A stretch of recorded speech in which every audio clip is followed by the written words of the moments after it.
यह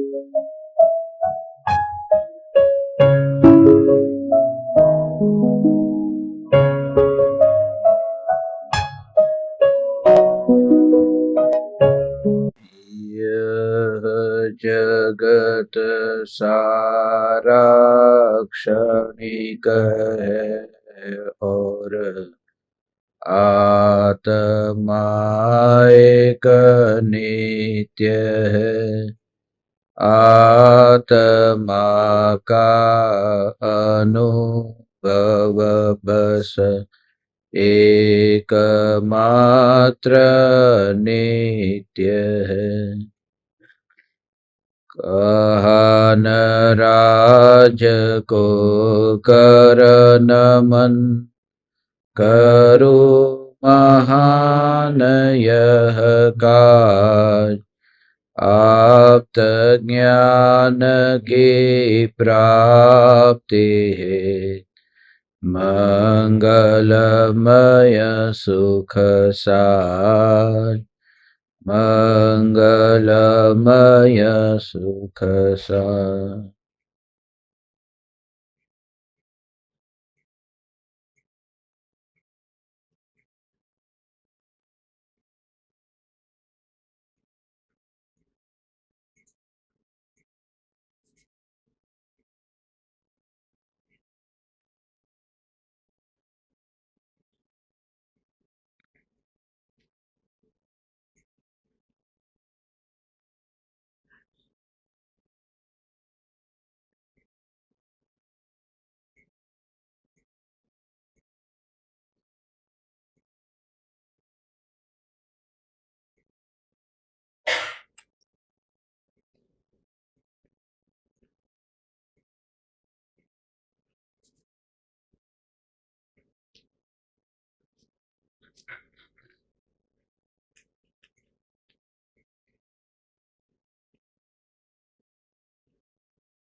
चैतन्य स्वभावी भगवान आत्मा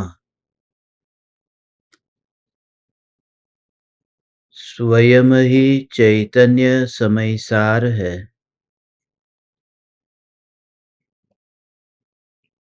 चैतन्य समयसार का प्रतिपादक ग्रंथाधिराज समयसार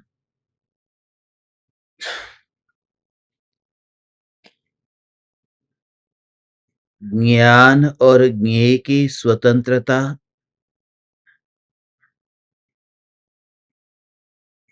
दर्शन और दृश्य की स्वतंत्रता और ध्यान ध्येय की स्वतंत्रता समझाकर भगवान आत्मा को दर्शन ज्ञान चारित्र आदि अनंत गुणों का घनपिंड सिद्ध कर स्वयं में स्थिर होने की प्रेरणा देता है।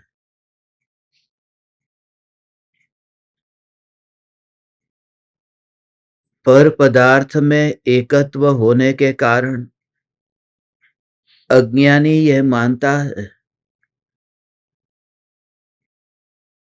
कि अधर्म परद्रव्य के कारण हो रहा है, इसलिए धर्म भी परद्रव्य में कुछ परिवर्तन करने से होगा।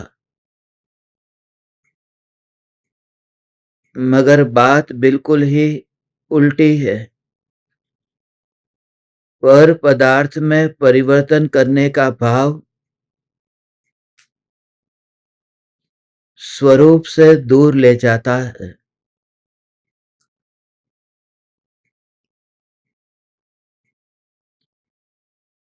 मैं चैतन्य परमात्मा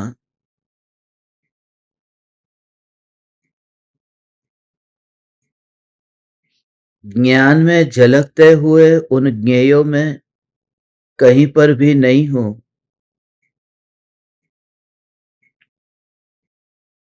ज्ञान की अवस्था में जब ज्ञेयों का प्रतिबिंब पड़ता है, यह भी एक प्रकार से व्यवहार का कथन है। सूक्ष्म बात यह है कि ज्ञान की अवस्था में वह जो झलक रहा है वह ज्ञान ही है और कुछ भी नहीं। और झलकने के नाम से व्यवहार खड़ा होता है। यदि वस्तु के स्वभाव के निकट जाकर अनुभव किया जाए तो ज्ञान में ज्ञान है, ज्ञान की अवस्था में भी ज्ञान ही है, क्योंकि उसमें जो स्वभाव व्याप्त है वह ज्ञान का स्वभाव व्याप्त है।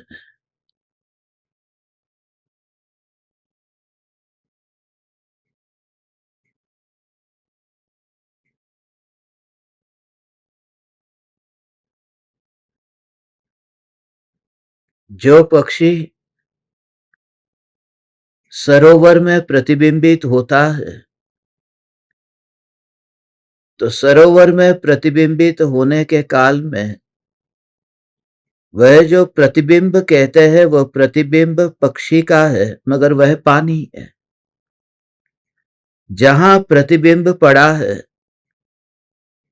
उसका यदि पोस्टमार्टम किया जाए, उन परमाणुओं का विशेष रूप से अध्ययन किया जाए, तो उन परमाणुओं में पानी के अलावा और कुछ भी नहीं दिखाई देगा। उन परमाणुओं में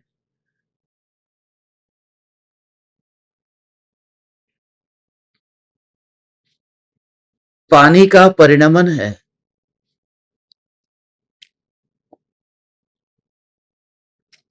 हाइड्रोजन और ऑक्सीजन है। वो पक्षी के शरीर में जो प्रोटीन है वो प्रोटीन उस पानी में से मिलेगा नहीं, क्योंकि पक्षी का जो तत्व है वो पक्षी के अंदर है और पानी का तत्व पानी में है। सम्यक दृष्टि जब ज्ञान की अवस्था को इतना सहज और इतना स्वतंत्र देखता है कि यह ज्ञान की अवस्था में जो व्याप्त तत्व है वह ज्ञान ही है, ये ज्ञेय नहीं है। ज्ञेयों का प्रतिबिंब ज्ञान में है, यह व्यवहार है। जो मुझे अनुभव में आ रहा है वह ज्ञान है। इसलिए जो भाव भी होते हैं वह भाव भी ज्ञान के ही भाव को ग्रहण करते हैं। मैं ज्ञान स्वरूप हूं, मैं ज्ञान स्वरूप हूं, और वह अनुभूति ज्ञान की ही अनुभूति होगी। फिर उस पात्र को कैसे समझोगे? जैसे ये पानी सरोवर में भरा हुआ है और सरोवर में भरे हुए पानी को पीने के लिए कोई प्यासा व्यक्ति जाता है तो वह किसी पात्र को लेकर के पानी को भरकर वो पीता है, तो उसमें उसे मांसाहार का पाप नहीं लगता, क्योंकि वह मांस तो पक्षी के शरीर में है, पानी में तो पानी ही है। और उसने जिस पात्र से पानी को ग्रहण किया, उसने जिस हाथ से अंजुलि तैयार कर पानी को ग्रहण किया, वह पानी को पीते समय पानी को अपने निकट लेकर आता है, अपने होठों से, अपनी जीभ से, अपने कंठ तालु तक वो पानी को पहुंचाता है। और जब वह पानी बिना किसी फासले के उसकी जीभ तक पहुंचता है तभी उसे जो तृप्ति होती है, तो ये फासला उसे मिटाना जरूरी है। तो ज्ञान में जो ज्ञेय झलकते हैं, इस ज्ञान रूपी पानी को, जो सरोवर का पानी है जिसमें जगत तो है ही नहीं, अब उस ज्ञान ज्ञान ज्ञान ज्ञान रूपी जल का रसपान करना है। तो जब कोई व्यक्ति, प्यासा व्यक्ति पानी के पास गया तो उसने ये विकल्प नहीं किया, उससे बेहतर ये कि नहीं आया। उसने सिर्फ पानी को अपनी अंजुली में लेकर भर दिया। उसने पक्षी प्रतिबिंबित होता है यह विकल्प तो उत्पन्न नहीं हुआ, सिर्फ पानी उठाया। तो सबसे पहले कि जो ज्ञेय ज्ञान में झलकता है और तुम उस ज्ञान के प्यासे हो, तो ज्ञान में क्या झलकता है उसको प्रधानता देना बंद करो। प्रधानता देना बंद करो यह भी ठीक नहीं है, प्रधानता देता ही नहीं है जो प्यासा है। जैसे प्यास लगी वह क्यों देखेगा कि ऊपर चिड़िया है, कबूतर है या कौवा है, वह सिर्फ पानी को ग्रहण करेगा। ऐसे ही है जो ज्ञान को जो ग्रहण करता है, उस समय ये विकल्प के बिना कि ज्ञान की पर्याय का विषय कौन बन रहा है, जब अलिप्त होकर अनुभूति होती है उस समय ज्ञान की अवस्था में फासला मिट जाता है। जैसे होठ तक पानी को लाना पड़ा तब जाकर वह फासला मिटा है, होठ तक पानी को लाना पड़ा तब जाकर वह फासला मिटा है। मगर ज्ञान में ज्ञान की अनुभूति का फासला मिटाने के लिए ज्ञान को ज्ञान के पास लाना कहां है, क्योंकि वह पीने में आने वाला पानी और जहां पीने में आ रहा है वह जीव, ये 2 मीटर 4 मीटर 10 मीटर का फासला था जो सरोवर से जीव तक का। मगर जो ज्ञान मुझे चखना है, अनुभव करना है, वह तो यहां है, और ज्ञान जिसका अनुभव करना है वह भी यहां है। इसलिए हिलने डोलने की जरूरत नहीं है। इसलिए बैठे बैठे ही, शरीर के बैठे बैठे ही अंतर में भाव भाषण होते होते वह उस स्थिति पर पहुंचता है और उसके गहरे राज को हम समझने का प्रयास करते हैं।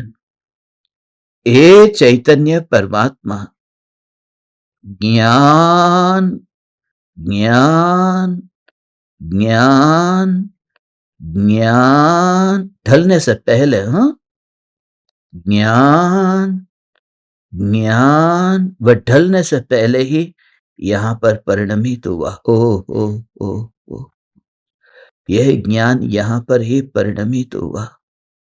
उस समय कोई ऐसी घटना घट जाए उससे पहले ही वह परिणमित हो गया। कैसी घटना?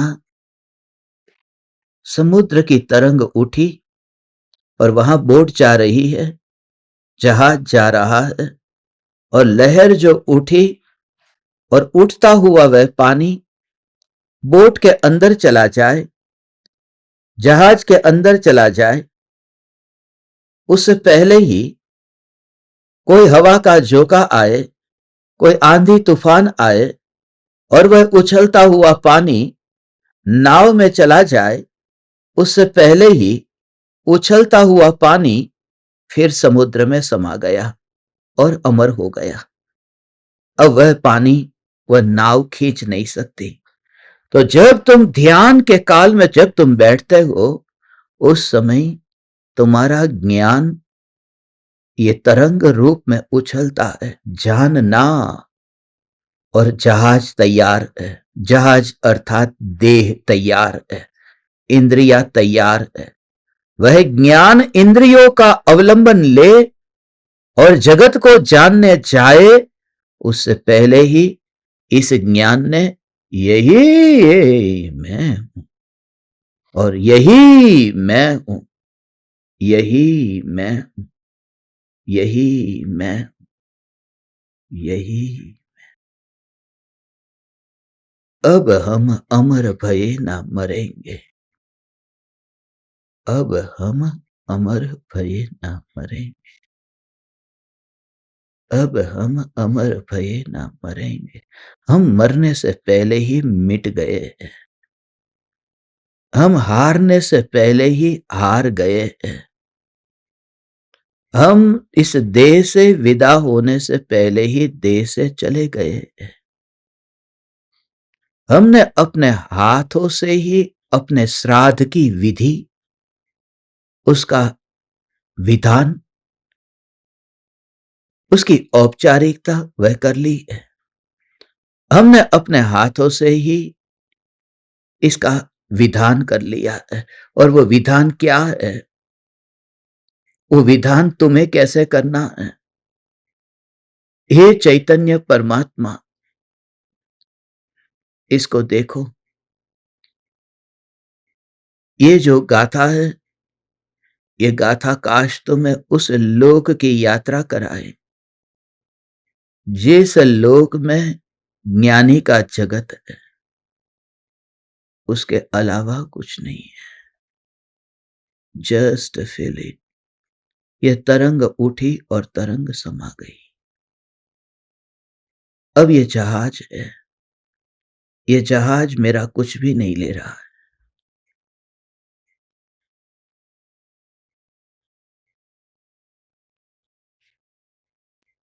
उस तरंग को चिंता नहीं है कि जहाज से शिकायत करता हो, क्योंकि वह पानी सहज ही समुद्र में समा गया। उसे जहाज को देखने के लिए फिर बाहर आना पड़ेगा, मगर वह तो पहले से ही समा गया। वो बाहर आए कैसे? वह तो समुद्र में समा गया। अब नया पानी आएगा ये देखने के लिए कि जहाज है या नहीं, मगर वह पानी भी उठे और जहाज के पास में जाए उससे पहले ही समा जाता है। फिर वह भी जहाज से मिल नहीं पाता। ज्ञानी का प्रति समय ज्ञान का जो उत्पाद व्यय, उत्पाद व्यय, उत्पाद व्यय, ये देह के जहाज के होने पर भी अपने में ही होता रहता है। इसलिए ज्ञानी को नहीं पहचान पाता यह जगत। पहचानता है उनके रूप रंग को जो चमड़े के हैं, पहचानता है उनके भावों को, क्रोध मान माया लोभ को, जो कर्म के उदय से है। मगर वो जो अनुभूति है जो अंतर से उठी और अंतर में समाई, बस अब हम अमर भये ना मरेंगे। यह ज्ञान ज्ञान ज्ञान ज्ञान।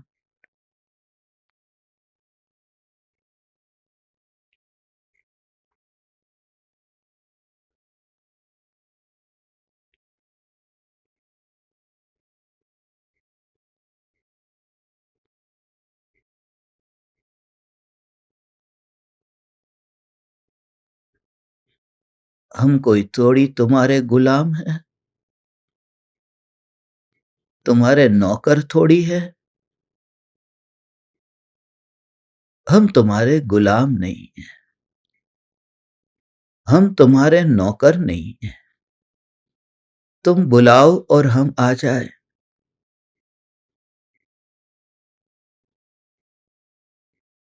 तुम पुकारो और हम पहुंच जाए। और क्या नाता है तुम्हारा मुझसे? तू है कौन? Who are you? I am asking you, who are you? तुम बुलाओ और हम आ जाएं। ज्ञानी बात करता है इन परमाणुओं से। Who are you? तुम बुलाओ। वो तरंग कहती है वो बोट से, हु आर यू? तुम पास में हो, ये सत्य है, मगर तुम पुकारो और हम तरंग उछलकर तुम्हारी बोट में आ जाए। Who are you? हम सागर का हिस्सा है और सागर में ही समाएंगे। तुम बोट तो अभी आई और अभी चली गई। हम तो अनादि से है। फिर उस बोट को बनाने वाला कोई लकड़हारा, कोई कोई होगा कारपेंटर, कोई बढ़ई, और हम समुद्र को बनाने वाला कोई नहीं। ये ज्ञान की उछलती तरंग जब ज्ञान अंतर में समाती है तो इसको बनाने वाला माँ बाप ये तो दिखाई देते हैं कि कोई होगा बढ़ई कारपेंटर, मगर वो ज्ञान उछलकर अंदर में समा गया। That is the reason I am asking, तुम हो कौन? तुम हो कौन? तुम पुकारो और हम आ जाए। तो आंख से, ज्ञानी आंख से बात करता है, इन आंखों से। तुम हो कौन? देखता है सारी दुनिया को, जगत को देखता है, मगर जगत को देखते समय तुम हो कौन? मैं अपने अपने ज्ञान को उछलता देखता हूं, समाता देखता हूं, मगर जाता हुआ नहीं देखता। मैं तरंग को उठता हुआ देखता हूं, बैठता हुआ देखता हूं, मगर बोट में जाता हुआ नहीं देखता। और यही मेरा जीवन है। यदि इस तरह से कोई बोट आ जाए और समुद्र के पानी को लेकर के चली जाए तो हजारों लाखों बोट आकर के एक दिन समुद्र को खाली कर देगी, मगर समुद्र की तरंग गुलाम नहीं है उस बोट की, उस नाव की। नाव आती है, नाव जाती है।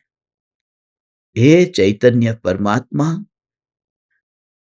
हे ज्ञान दीपक, अब हम अमर भये न मरेंगे, अब हम अमर भये न मरेंगे।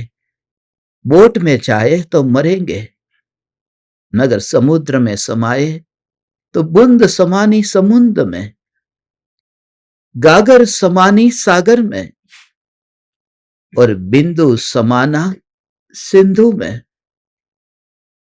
अंश समाना अंशी में। अब हम अमर भये न मरेंगे, अब हम अमर भये न मरेंगे।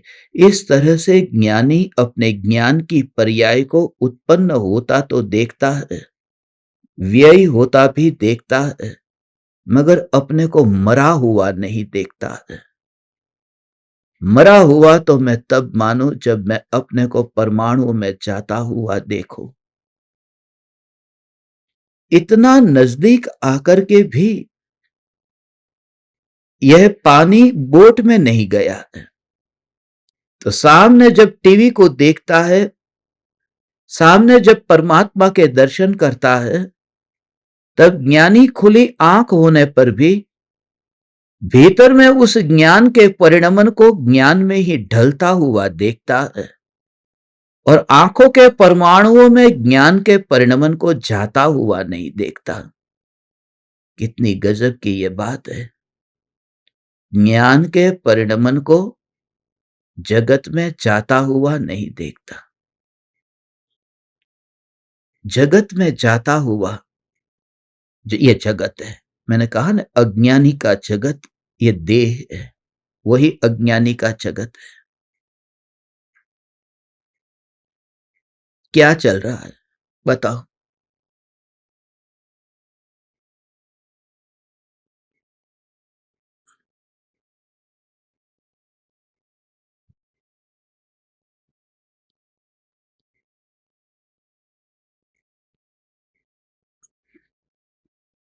क्या चल रहा है? कि बस कुछ नहीं, मैं बैठा हूं। और बताओ? मैं पूछ रहा हूं क्या चल रहा है? कुछ नहीं, खाना खाया थोड़ी देर पहले, नाश्ता किया थोड़ी देर पहले। अरे मैं पूछ रहा हूं क्या चल रहा है? कुछ नहीं, सब ठीक चल रहा है। अभी थोड़ी देर के बाद में मुझे बाहर जाना है। मैं पूछ रहा हूं क्या चल रहा है? नहीं, बाकी सब ठीक चल रहा है, कोई तकलीफ नहीं है। ये जितने भी उत्तर है वो सारे उत्तर देह को मुख्यतः देकर के दिए गए उत्तर है। और सिर्फ उत्तर दिए नहीं गए हैं, अंदर में भी वह देह ही प्रधान है। देह के अलावा कुछ दिखता ही नहीं है। इसलिए ये ज्ञान, ये ज्ञान उत्पन्न हुआ, और ज्ञान उत्पन्न होते ही ज्ञान ज्ञान में ही समाया। अब हम अमर भये न मरेंगे, अब हम अमर भये न मरेंगे। क्योंकि विकल्प जिसको होता था वह विकल्प ही नहीं है कि मैं मर जाऊंगा। विकल्प तो परिणाम में होता है और परिणाम तो अपरिणामी में समा गया है। उसके पास में अवकाश कहाँ है? जो तरंग भयभीत होती थी कि पानी में चली जाऊंगी तो, नाव में चली जाऊंगी तो, वह तरंग तो समुद्र में मिल गई है। इसलिए जब ज्ञानी निर्विकल्प होता है तब शरीर के एक भी परमाणुओं में कर्तृत्व का भाव उत्पन्न हुए बिना वह अमर हो जाता है। यही बात इन 10 गाथाओं में हम समझ रहे हैं। आज समय सार की 362वीं गाथा है, जिसमें दर्शन का वर्णन किया है कि जैसे ज्ञान ज्ञेय में जाकर मिलता नहीं है, ऐसे ही दर्शन भी दृश्य में जाकर मिलता नहीं है, और मिलता है यह कहना व्यवहार है।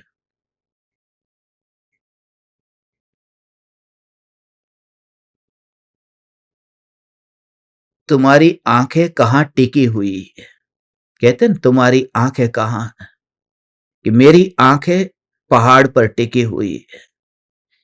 तो आंख कोई पहाड़ पर टिकी नहीं होती। आंख का विषय दृश्य पहाड़ बना है, मगर मेरी आंख तो यहां पर ही है। पहाड़ पर कहां टिकी है?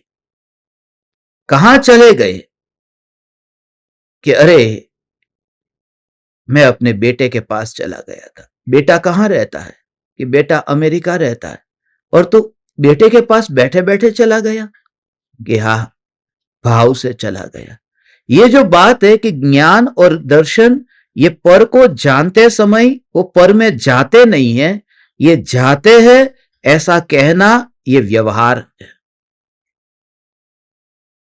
पर में जाते नहीं है। तो ऐसे ही ये ज्ञान जब पर में जाता नहीं है तो खींच कर लाने के लिए भी कुछ करना नहीं है। अब उसे कोई नया पुरुषार्थ नहीं करना पड़े। कितनी मेहनत करनी पड़ती। कोई बर्तन तो लेकर के आओ, कुछ बर्तन लाओ, कटोरा लाओ, थाली लाओ, या कोई ऐसा पात्र लाओ कि वो बोट में जो पानी चला गया है उसको समुद्र में वापस लाए। मगर किसी पात्र की जरूरत तो तब पड़ती है यदि पानी बोट में चला गया हो, मगर जब तरंग उछली और समुद्र में समाई तो कटोरे की क्या जरूरत है। तो जब तुम ज्ञान ऐसा जब जानना उत्पन्न हुआ और अंतर में समा गया तो कोई पात्र की जरूरत नहीं पड़ती। तब सारा सारा सारा शरीर बिना किसी अवलंबन के ज्ञान अंतर्मुखी हो जाता है, और उसी का नाम निर्विकल्प अनुभव है। जो लोग कहते हैं कि हम अनुभवी हैं, उन्हें अभी जिंदगी दिखाई दे रही है कि हम जी रहे हैं। वास्तव में तो तरंग जब तक मर नहीं जाती है तब तक उसे सागर का पता ही नहीं। पूरी तरह से मिट जाओ, पूरी तरह से मर जाओ। जो मर जाता है, मिट जाता है, वही ये रहस्य को समझ पाता है। मैं चैतन्य, मैं चैतन्य। आंख समस्त पदार्थों को देखती होने पर भी आंख अपने जगह से 1 सेंटीमीटर भी आगे नहीं जाती है। तो ऐसे ही ये दर्शन है आत्मा का स्वभाव। कृपालु देव ने जो कहा, 3 गुण बताए, दर्शन, ज्ञान और चारित्र। उसको अनुभव कहा। નથી દ્રષ્ટિમાં આવતો, નથી જણાતો રૂપ, બીજો પણ अनुभव नहीं। ये दर्शन, ज्ञान, चारित्र है। तो जो दर्शन है वह भी आत्मा में है, ज्ञान भी आत्मा में है, चारित्र भी आत्मा में है, इंद्रियों में गया ही नहीं। और जो दर्शन ज्ञान चारित्र इंद्रियों में गया नहीं है, वह दर्शन ज्ञान चारित्र उसे आत्मा में लाने के लिए इंद्रियों से बात करने की जरूरत नहीं है। तो जब तुम डुबकी लगाते हो अपने में, बहुत गहरी बात तुमसे कह रहा हूं, इसे अनदेखा अनसुना मत कर देना कि जब यह कहा गया कि तुम शरीर से अपने उपयोग को हटाकर अपने आत्म स्वरूप में लाओ, तो यह बात ऐसी झूठी है क्योंकि कोई तरंग को कहे कि तू बोट में से अपने समुद्र में आ जा, तू हटा बोट को और अपने समुद्र में आ जा, वो तरंग कहेगी कि मैं गई ही कहां थी बोट में कि मैं बोट में से अपने में आऊं। तो तुझे अपने उपयोग को देह में से हटा करके अपने में नहीं लाना है। जो उपयोग का परिणमन है, उस परिणमन में उपयोग स्वभाव का दर्शन करना है। तो देह से तो तू उपयोग को लेकर के आया ही नहीं है, नहीं तो देह से भीख मांगनी पड़ेगी। उस तरंग को बोट के पास में कुछ मांगना पड़ेगा कि मेरी तरंग ये जो तुमने ले ली है वापिस करो। मगर बोट से उसे मांगना नहीं पड़ता क्योंकि वो जहां से उत्पन्न हुई वहां पर समा गई। ऐसे ही ये ध्यान की चरम सीमा की ये उत्कृष्ट पुकार है कि जो ज्ञान जानता है, और किसे जानता है, कोई भी पदार्थ हो, कोई विशिष्ट पर्वत की बात नहीं है। रोज बरोज की जो जिंदगी में रोटी को उठाया, सब्जी को उठाया, तुमने जो चावल को उठाया, चम्मच उठाई, तुमने उसे चम्मच में लिया, तुमने मुंह में रखा, उसे चबाया, ये जो भी क्रिया हो रही है उसमें ज्ञान है। उस ज्ञान को ही अंतर्मुखी जो करता है वह वैरागी होता हुआ देहातीत होता है। वो मनुष्य नहीं है, वो चैतन्य का सागर है। वो मनुष्य नहीं है, वो सागर में समाया हुआ सागर है। और वह मनुष्य नहीं है जिसमें प्रतिबिंब पड़ता होने पर भी, वह प्रतिबिंब जिसमें पड़ता होने पर भी जो अपने ज्ञाय ज्ञाय ज्ञाय ज्ञाय ज्ञायक के प्रदेशों से वह हटा नहीं है। यह ज्ञान अपने में है। देखो ये 362वीं गाथा हम पढ़ते हैं।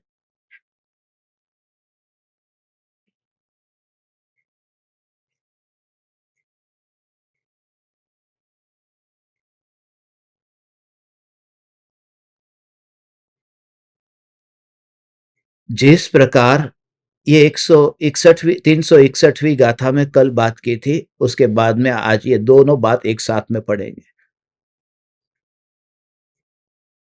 जिस प्रकार कलई अपने स्वभाव से दीवाल आदि पर द्रव्यों को सफेद करती है, उसी प्रकार ज्ञाता भी अपने स्वभाव से परद्रव्यों को जानता है।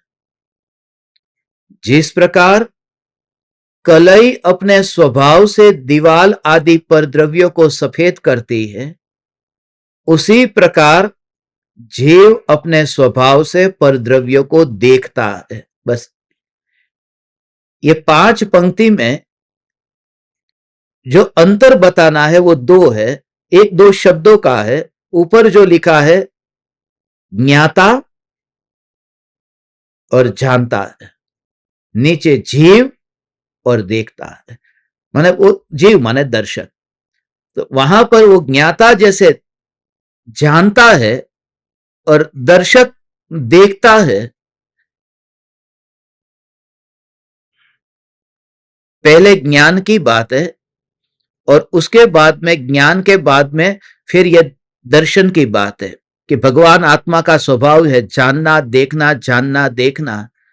तो ये जानना और देखना ये दोनों कार्य हो रहे हैं।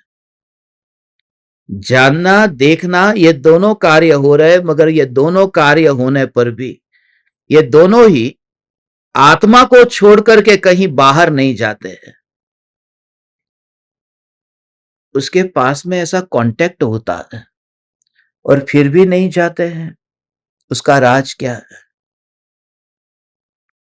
मैं जानता तो हूं, ज्ञान में ज्ञेय का प्रतिबिंब पड़ता है, ज्ञान ज्ञेय को जानता है, फिर भी उसके साथ तन्मय नहीं होता। और वह अपने अस्तित्व में ही टिका हुआ रहता है, वो भाव जो है उसको समझो। पर में जाता है ये व्यवहार है, और अपने में ही टिका हुआ है ये निश्चय है। मुझे बताओ कि 6 द्रव्य है, 6 द्रव्य में जो आकाश द्रव्य है, वो आकाश द्रव्य का कार्य क्या है? अवगाहनत्व। जीवादि द्रव्यों को रहने के लिए आकाश द्रव्य स्थान देता है, अवगाहन देता है, अवगाहनत्व।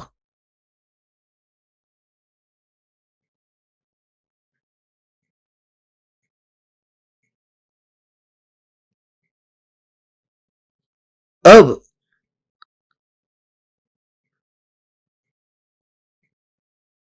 एक द्रव्य दूसरे द्रव्य को अवगाहन दे सकता है। यदि एक द्रव्य दूसरे द्रव्य को अवगाहन दे सकता है, कि अवगाहन उसका स्वभाव है, तो काल द्रव्य का स्वभाव तो परिणमन हेतुत्व है। इसका मतलब कि काल द्रव्य दूसरे द्रव्य को पलटता है, तो कर्ता बन गया परिणमन का।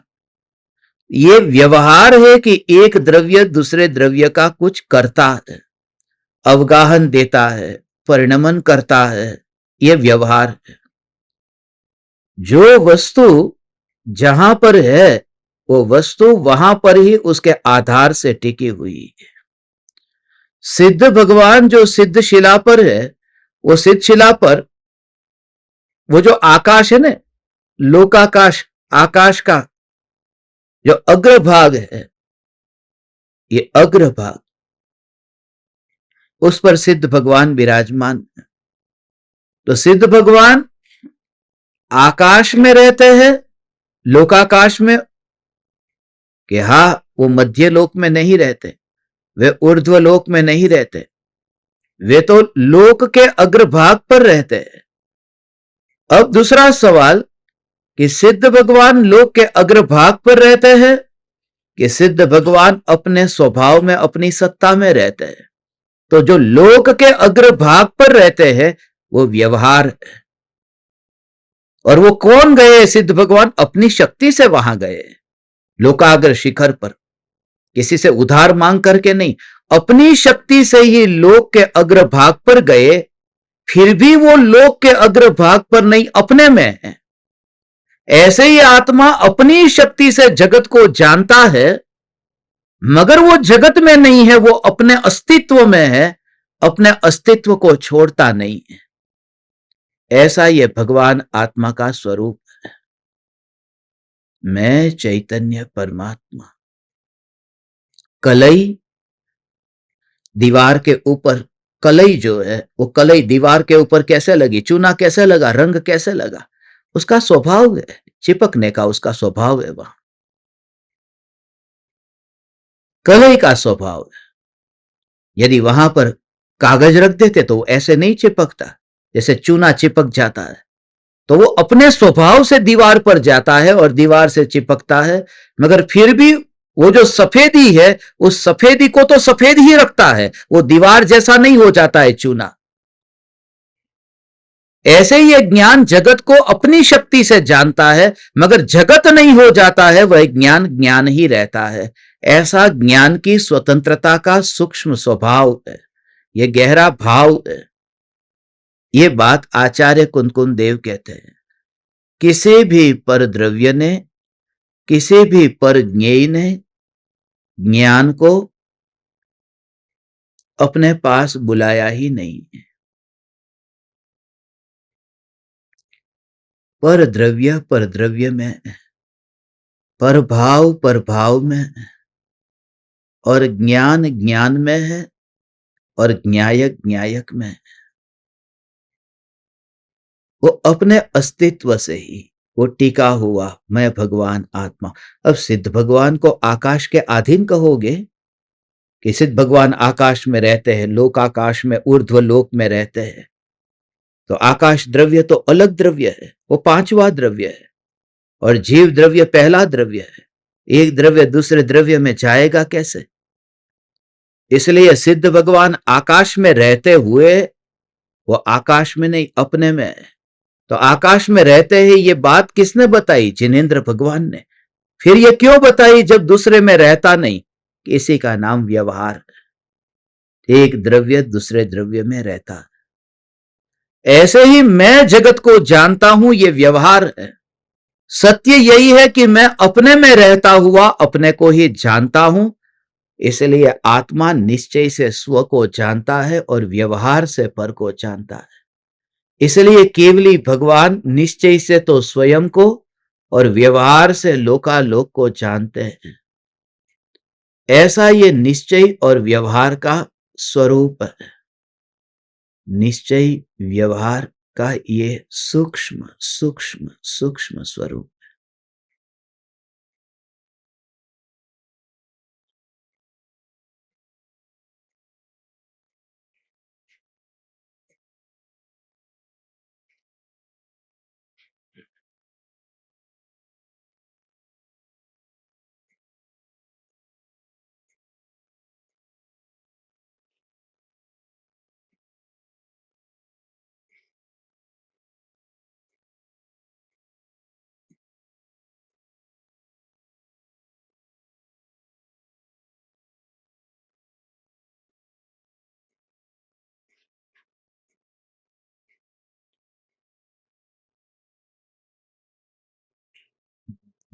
व्यवहार है, वो व्यवहार कहने मात्र के लिए होता है, वो श्रद्धा में मानने के लिए नहीं है, वो कहने मात्र के लिए है। अर्थात ये मैं आत्मा जगत को जानता हूं, ये व्यवहार, ये कहने का व्यवहार, जानने का व्यवहार है।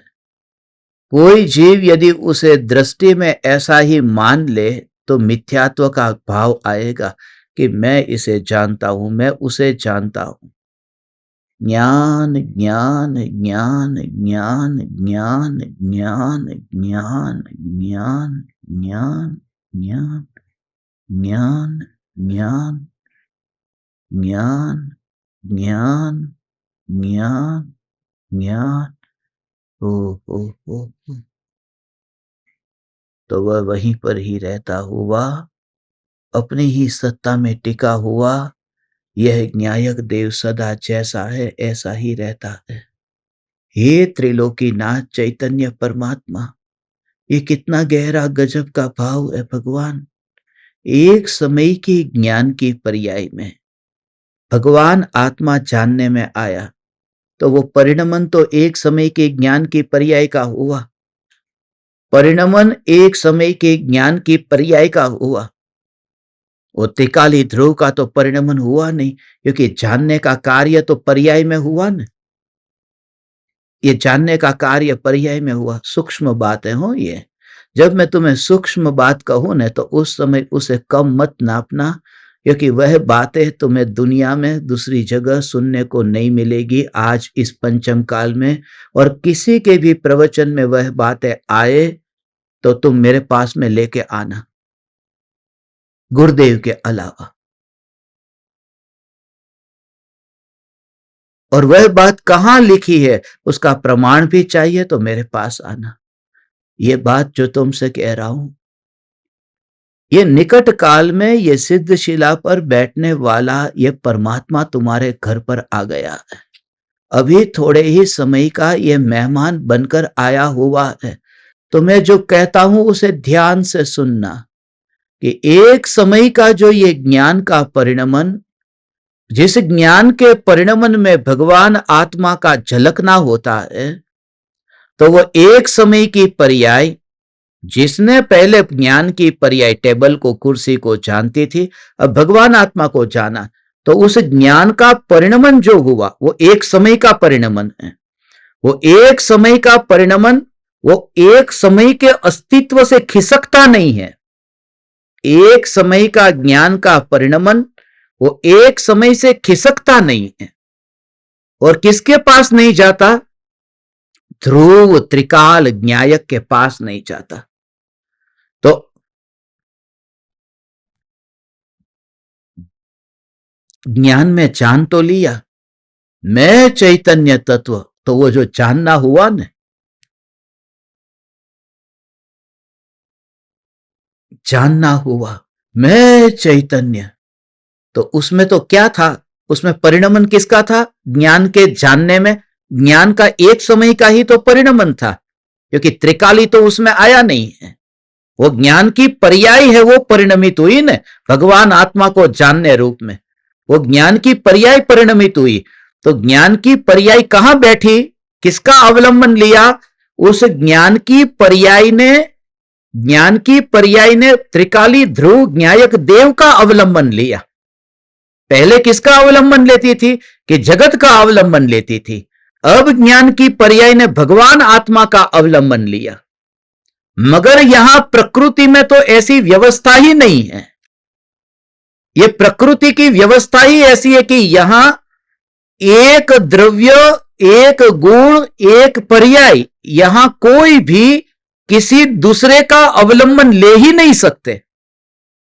तो ये अपनी पर्याय जो है, जब वो ध्रुव का अवलंबन लेकर के निर्मल होती है, उस समय अवलंबन के काल में भी उस पर्याय का जो टिक्कर के रहना, वो उस पर्याय के बल पर ही हो रहा है, ध्रुव के बल पर नहीं है।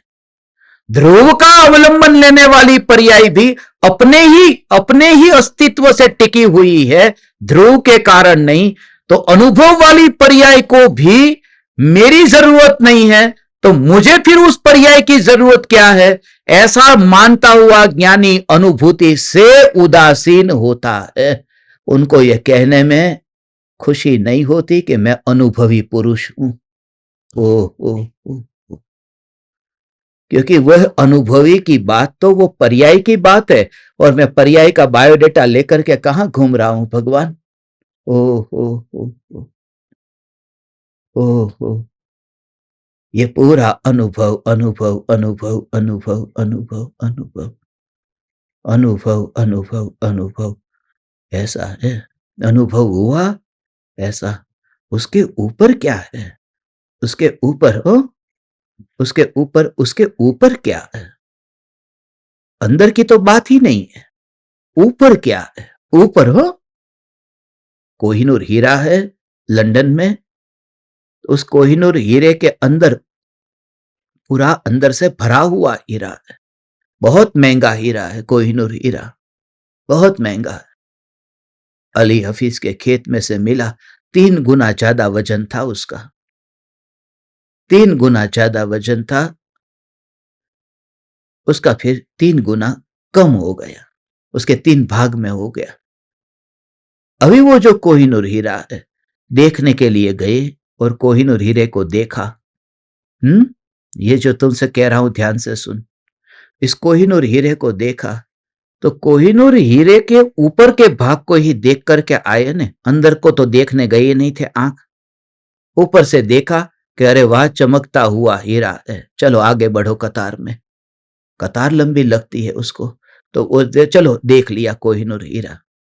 तो अंदर तो गया ही नहीं मैं देखने के लिए, देखा तो ऊपर से देखा। और ऊपर का भाव तुम सुनना, ऊपर से मैंने कोहिनूर हीरे को देखा। अब मेरे अलावा 1000 लोगों ने देखा है, हजारों ने देखा है।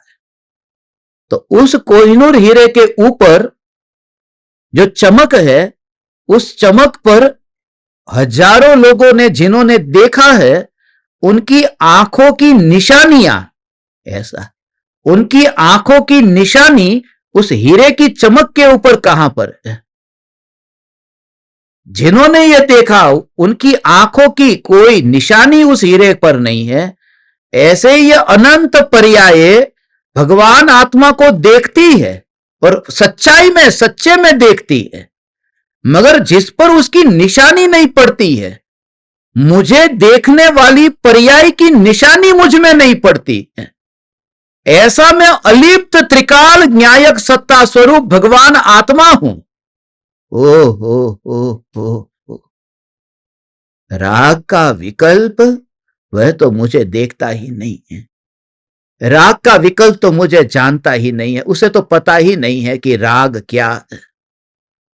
विकल्प तो मुझे जानता ही नहीं है, उसे तो पता ही नहीं है कि मैं कौन हूं। उसकी तो बात छोड़ो। जो जानती देखती पर्याय, जो मुझे जानती है, जो लोग उस कोहिनूर हीरे को देखने नहीं गए हैं, उनकी आंखें की निशानी, आंखों की निशानी तो कोहिनूर में कहीं नहीं है। मगर जो कोहिनूर हीरे को देखने गए, उनकी आंखों की निशानी भी उस पर नहीं है, क्योंकि देखने का मतलब घुस जाना नहीं है, बैठ जाना नहीं है। इसलिए ज्ञानी अपने पर बैठने के लिए अनुभूति को भी योग्य नहीं मानता है कि अनुभूति भी मेरे पर आकर के बैठे। ओ निर्विकल्प अनुभूति मेरे पर आकर के नहीं बैठ सकती। ऐसा मैं सत्ता सत्ता सत्ता स्वरूप चैतन्य तत्व हूं। तुम ऐसी बातें कहीं नहीं सुनोगे भगवान। ये तो आत्मा ने ओळखी ले, ओळखी ले, ओळखी ले। अरे आत्मा ने ओळखवा छतांय ये ओळखवा वाली पर्याय जेने पासे पહોંચી જ નથી એવી સત્તા તું છો। કારણ કે ઓળખાણ તો તને અત્યારે થઈ, તો તું નવો જન્મ્યો કે તું પહેલાનો હતો? એવું જે તારું જે ચૈતન્ય ત્રિકાળ અસ્તિત્વ છે, એ અસ્તિત્વની વાત છે આ ભગવાન। ઓહો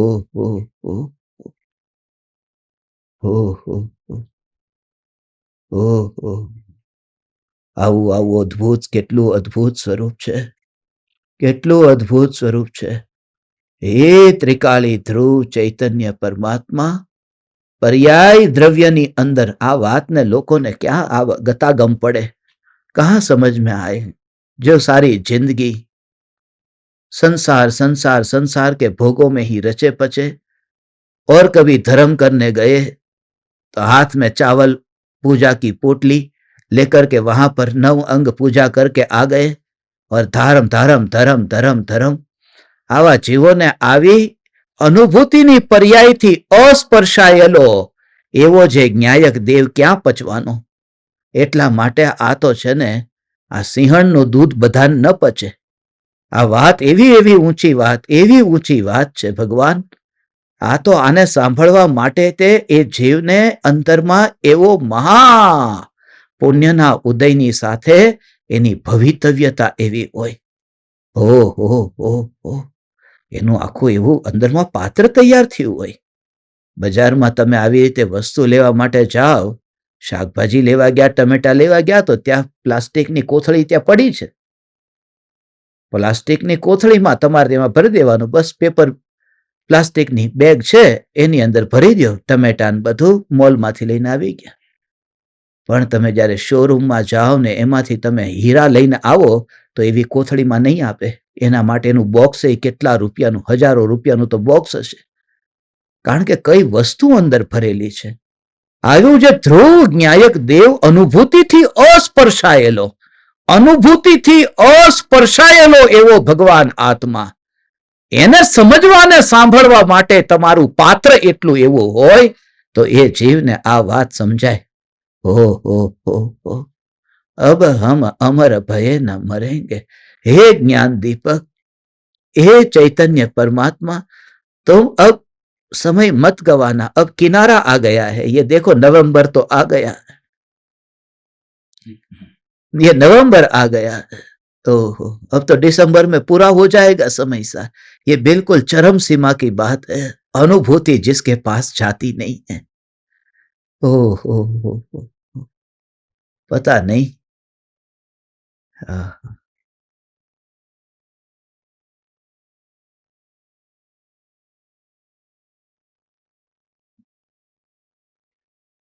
બહુ મુશ્કેલ છે આ ગુરુદેવને ઓળખવા, એટલે બહુ મુશ્કેલ છે, બહુ મુશ્કેલ છે, બહુ મુશ્કેલ છે। પ્રોબ્લેમ એ મુનિને ઓળખવામાં નથી, ગુરુદેવને ઓળખવામાં છે। મુનિની ઓળખાણ કરવી બહુ સહેલી છે, કારણ કે ઊભા ઊભા ભોજન કરતા હશે, હાથમાં ભોજન કરતા હશે તો ઓળખી લેશે કે ભાઈ આ મુનિ છે નથી। પણ ગુરુ તો જે થાળીમાં તું ખાતો એવી થાળીમાં જ ખાતા હશે। જે ચમચી તે કાલે વાપરી તે આજે એને વાપરીને કાલે તું વાપરજે, એટલે એ તો બધું તારી જેવું કરે। એટલે એને ઓળખવું એ બધાને બધાને ઓહો લોઢાના ચણા ચાવવા જેવું કામ છે ભગવાન। આવું જે આખું અનુભૂતિનું સ્વરૂપ કે ભગવાન આત્મા, ભગવાન આત્મા, ભગવાન આત્મા, એવો આત્માનો અનુભવ થયો ને આનંદ ઉછળ્યો. અને ઉછળતા આનંદના સાગરમાં કેટલો ઉછળ્યો આનંદનો સાગર. આનંદનો સાગર ગમે એટલો સમુદ્રમાં કેવી તરંગો ઉછળે, તરંગો ઉછળવા છતાંય તે એકાદ વાર ઓલું મોતી જે નીચે પડેલું છે એ તરંગ સાથે ઉપર કેમ નથી આવતું. અહીંયા ઈ કહે છે कि अनुभूति होती है मगर अंदर में जो रहा हुआ जो तत्व है वो ऊपर नहीं आता है. वो तो ऐसा का ऐसा है. यही न्यायक है, ये ध्रुव है, ये चैतन्य है, ये मैं हूं. ओ ओ ओ ओ समझ में आया भगवान. ओ ओ ओ ओ ओ केवी अद्भुत बात है, केवी अद्भुत बात है. न्याय न्याय न्याय न्याय न्याय न्याय न्याय न्याय न्याय न्याय न्याय. आ आ आ आ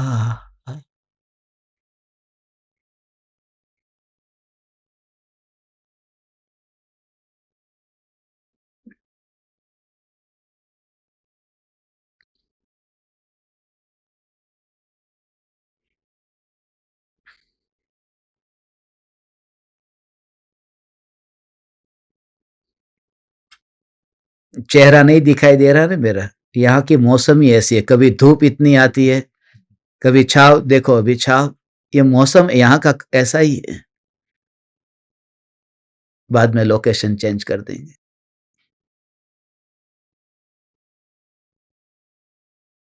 यह मौसम ऐसा नहीं है, ये परिणामों का स्वरूप ऐसा है. बदलते हैं, भाव बदलते हैं.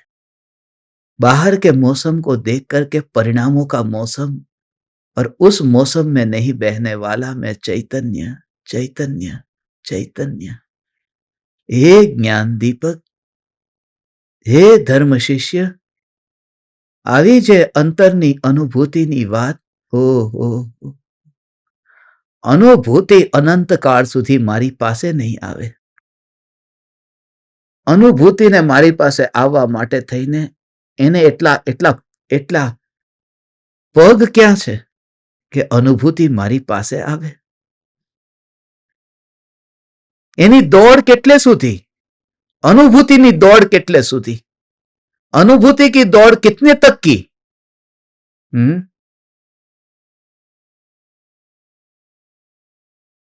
मुल्ला की दौड़ मस्जिद तक, अनुभूति की दौड़ परिणाम तक.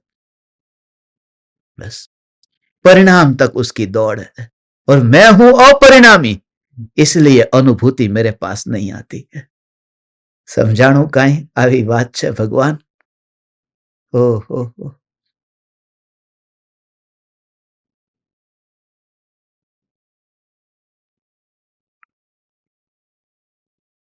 किसी भव में, ये पूर्व भव में ये भावना भाई होगी.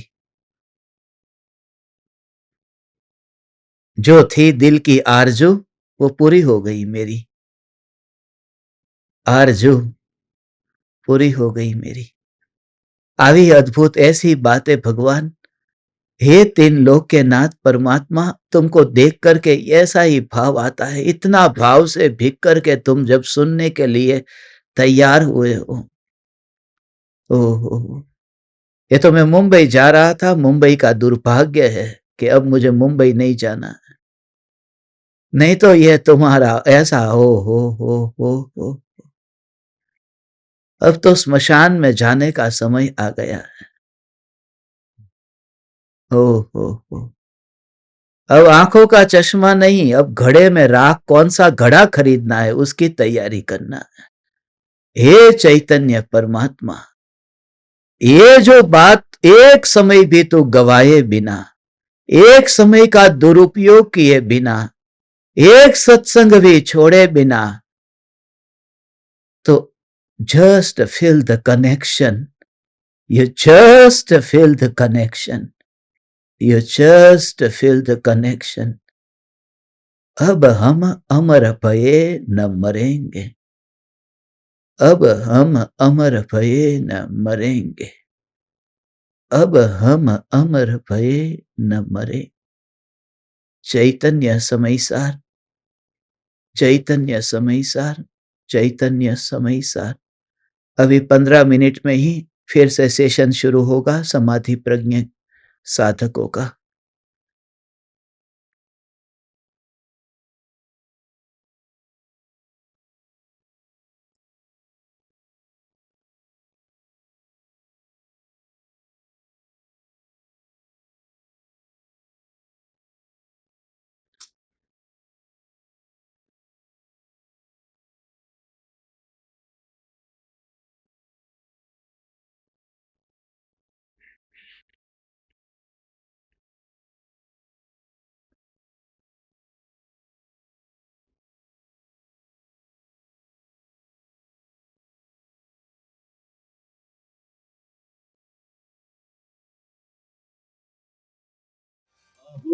अहो श्री सद्गुरु करुणा सिंधु अपार, इस पामर पर प्रभु किया आहो आहो उपकार, आहो आहो उपकार। देह सहित जिनकी दशा भरते देहातीत, उन ज्ञानी के चरण में हो वंदन अगणित, हो वंदन अगणित, हो वंदन अगणित, हो वंदन अगणित।